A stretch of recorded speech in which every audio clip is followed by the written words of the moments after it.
Hi friends, வணக்கம். Welcome to Thenimani YouTube channel. நான் உங்கள் தேனிமணி. இன்றைக்கி நம்ம எப்படி மீன் குழம்பு ஈஸியாக ருசியாக வைக்கிறதுன்னு பார்க்க போகிறோம் இந்த வீடியோவில். வாங்க வீடியோக்குள்ளே போகலாம்.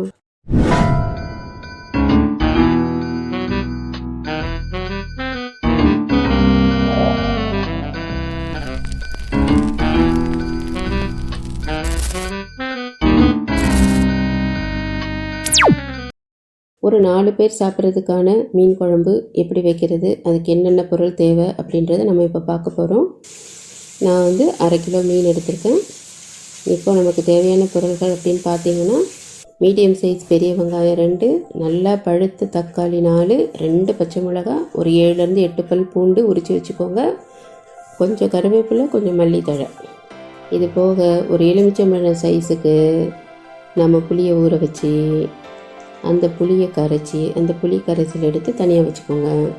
அப்புறம் 4லேருந்து 5 ஸ்பூன் வரைக்கும் குழம்பு மிளகாய்த்தூள் எடுத்துக்கோங்க. ஒரு 1/2 டீஸ்பூன் தனி மிளகாய்த்தூள் எடுத்துக்கிறோம். இது போக தாளிக்கிறதுக்கு எண்ணெய், அதுக்கப்புறம் வடகம்னு சொல்லுவாங்க, தாளிப்பு வடகம்னு சொல்லி அந்த வடகம், வெந்தயம் ஒரு 1/4 ஸ்பூன், சின்ன சீரகம் ஒரு 1/4 ஸ்பூன், கடுகு ஒரு 1/4 ஸ்பூன், இத்தனையும் எடுத்துக்கணும் நம்ம. இப்போ மீன் குழம்பு எப்படி வைக்க போகிறோன்னு பார்க்கலாம் வாங்க. ஸ்டவ்வை பற்ற வச்சுட்டேன், மண் சட்டி வச்சுக்கிட்டேன். பொதுவாக மீன் குழம்பு மண் சட்டியில் வச்சா ரொம்ப வாசனையாக இருக்கும். நீங்களுமே ட்ரை பண்ணி பாருங்கள். மண் சட்டி வச்சாச்சு. சட்டி காஞ்ச உடனே இப்போ நம்ம எண்ணெய் விடுறோம். 3லேருந்து 4 ஸ்பூன் எண்ணெய் விட்டால் போதும். மீன் குழம்புக்கு மற்ற நான்வெஜ் மாதிரி அதிகமாக எண்ணெய் தேவைப்படாது. ஸோ 4 ஸ்பூன் எண்ணெய் விட்டுக்கிட்டோம். இப்போ எண்ணெயை விட்டுட்டு அந்த தாளிப்பு வடகம் இல்லைன்னா வெங்காய வடகம்னு சொல்லுவாங்க, இது சூப்பர் மார்க்கெட்டில் எல்லாமே கிடைக்கிது பாட்டிலில், அது வாங்கி வச்சுக்கோங்க. இது மீன் குழம்பு மட்டும் இல்லாமல் புளிக்குழம்பு, காரக்குழம்பு, இந்த குழம்புகளுக்கு எல்லாமே நம்ம தாளிச்சோன்னா ரொம்ப வாசனையாக இருக்கும். அதை ஃபஸ்ட்டு போட்டுக்கிறோம். இந்த வெங்காய வடகத்தை ஃபஸ்ட்டு போட்டுட்டு அதுக்கப்புறம் வெந்தயம் போட்டு தாளிக்கிறோம்.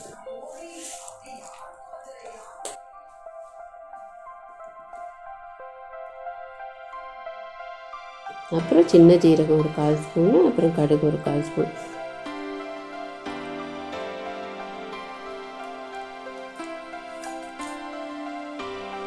போட்டு நல்லா பொரிஞ்சு வந்த உடனே கருவேப்பிலை போடும்.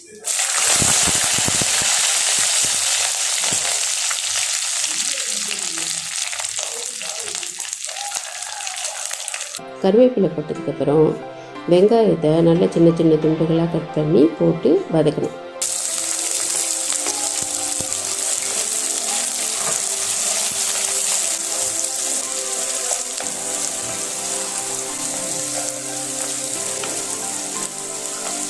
வதக்கிட்டு நம்ம பச்சை மிளகாய் எடுத்து வச்சுருக்கோம் பார்த்தீங்களா, அதை கட் பண்ண வேண்டாம், அப்படியே முழுசாக போட்டுடணும். எதுக்கு பச்சை மிளகாய் போடுறோன்னா ஒரு நல்ல ஃப்ளேவர் கொடுக்கும். உங்களுக்கு தெரியும், சிலருக்கு மீன் ஸ்மெல்லு பிடிக்காது.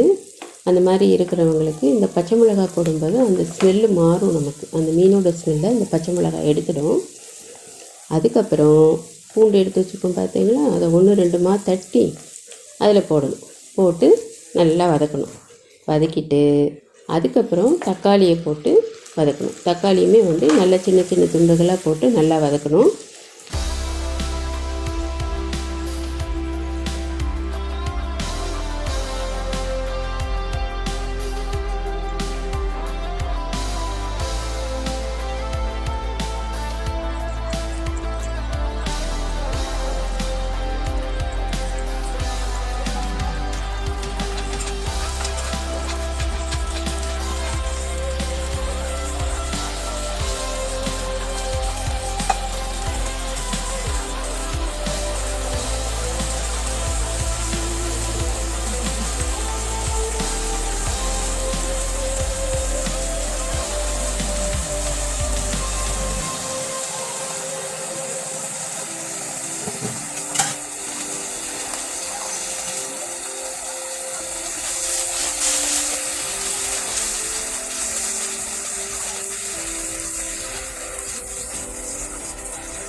மிளகாய்த்தூள் எடுத்து வச்சுருக்கோம்ல, அந்த மிளகாய்த்தூளை அதில் போட்டு அது லேசாக கலர் மாறுற அளவுக்கு வதக்கணும்.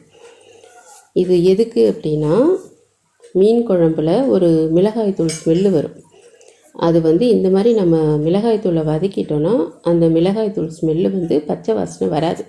அதனால் எண்ணெயில் நம்ம வெங்காயம் தக்காளியோட மிளகாய்த்தூளை வதக்கிட்டு நம்ம கரைச்சி வச்சுருக்கோம்ல புளி தண்ணி, அதை எடுத்து இதில் ஊற்றி நல்லா கலக்கிட்டு கன்சிஸ்டன்சி கரெக்டாக இருக்கான்னு பார்க்கணும். உங்களுக்கு திக்காக வேணும் அப்படின்னா கொஞ்சமாக தண்ணி விட்டுக்கோங்க. இல்லை கொஞ்சம் தண்ணியாக இருந்தால் குழம்பு பிடிக்கும் அப்படின்னா உங்களுக்கு ஏற்ற அளவுக்கு நீங்கள் தண்ணி விட்டுட்டு உப்பு போட்டு டேஸ்ட்டு பாருங்கள்.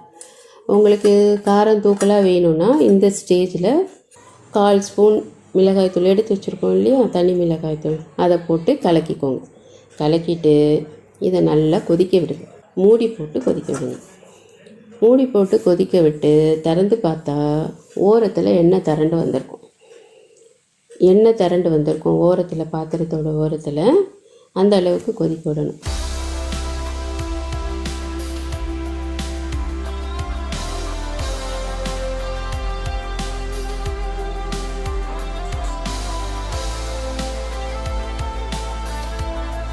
இப்போ நம்ம வாஷ் பண்ணி வச்சுருக்கோம் இல்லையா மீன், அந்த மீனை எடுத்து நல்லா தண்ணி இல்லாமல் புழிஞ்சு அந்த குழம்புல போட்டுட்டு ஒரு 10 நிமிஷம் மூடி வச்சா போதும்.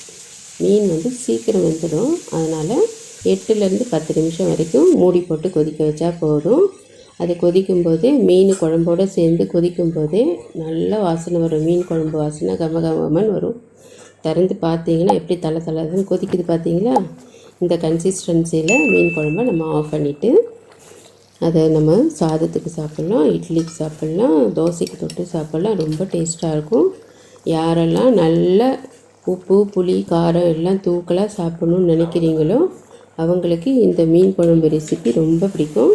செஞ்சு சாப்பிட்டு பார்த்துட்டு எனக்கு கமெண்ட் பண்ணுங்கள். இது ரொம்ப ஈஸியான ரெசிபி. இது அப்படியே ஒரு 20 நிமிஷத்தில் செஞ்சிடலாம். இந்த மொத்த மீன் குழம்புமே நம்ம எந்த கஷ்டமே கிடையாது. மீன் குழம்பு வைக்கிறதுல சூப்பராக இருக்கும். Mom, this is the best fish curry ever. I know, right? Dad, you should try this piece. It is excellent. We haven't made it this well in ages. இதை அப்படியே வச்சு சுட வச்சு அதே பாத்திரத்தில் வச்சு சுட வச்சு சாப்பிட்லாம்.